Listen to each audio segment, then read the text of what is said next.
श्री शिव पुराण में सनत कुमार जी और भगवान वेदव्यास का संवाद है और उसमें जलदान की बहुत महिमा बताई है। सनत कुमारों ने कहा कि व्यास जी, जलदान सबसे श्रेष्ठ है। वो सब दानों में सदा उत्तम है, क्योंकि जल सभी जीव समुदाय को तृप्त करने वाला जीवन कहा गया है।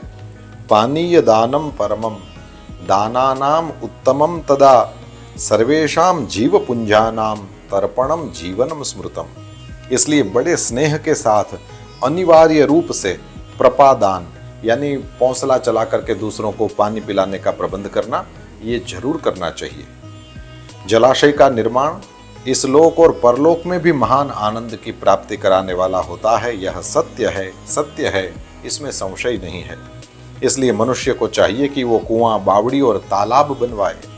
कुएं में जब पानी निकल आता है तब वह पापी पुरुष के पाप कर्म का आधा भाग हर लेता है तथा सत्कर्म में लगे हुए मनुष्य के सदा समस्त पापों को हर लेता है। जिसके खुदवाए हुए जलाशय में गौ, ब्राह्मण तथा साधु पुरुष सदा पानी पीते हैं, वो अपने सारे वंश का उद्धार कर देता है। जिसके जलाशय में गर्मी के मौसम में भी अनिवार्य रूप से पानी टिका रहता है, वो कभी दुर्गम एवं विषम संकट को नहीं प्राप्त होता। जिसके पोखरे में केवल वर्षा ऋतु में जल ठहरता है, उसे प्रतिदिन अग्निहोत्र करने का फल मिलता है, ऐसा ब्रह्मा जी का कथन है। जिसके तड़ाग में यानी तालाब में शरत काल तक जल ठहरता है, उसे सहस्र गोदान का फल मिलता है, इसमें संशय नहीं है। जिसके तालाब में हेमंत और शिशिर ऋतु तक पानी मौजूद रहता है, वो बहुत सी सुवर्ण मुद्राओं की दक्षिणा से युक्त यज्ञ का फल प्राप्त करता है।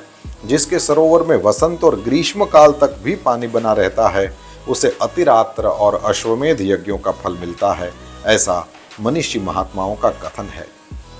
इस तरह से पानी पिलाना, इसके लिए फिर तड़ाग यानी तालाब खुदवाना, इसके लिए कुआं आदि बनवाना, ये हम पहले के ज़माने में बहुत सुनते थे। आज हम इससे इतना ही लें कि किसी को भी, व्यक्ति को भी या किसी पशु पक्षी को भी पानी पिलाने का बहुत महत्व है, क्योंकि यही है तर्पणम जीवनम स्मृतम। यह तो समस्त प्राणियों के लिए जीवन रूप ही है। आज हमने सनत कुमारों के मुख से जलदान की महिमा सुनी, और जहाँ भी आवश्यकता हो वहाँ ये सत्संग सुनना, और इससे जहाँ भी ज़रूरत हो वहाँ इस तरह का पौंसला बनवाना भी चाहिए। जहाँ हो सके जल सेवा करना, ये बहुत अच्छा होता है। आज इतना ही। आप सबको प्रणाम।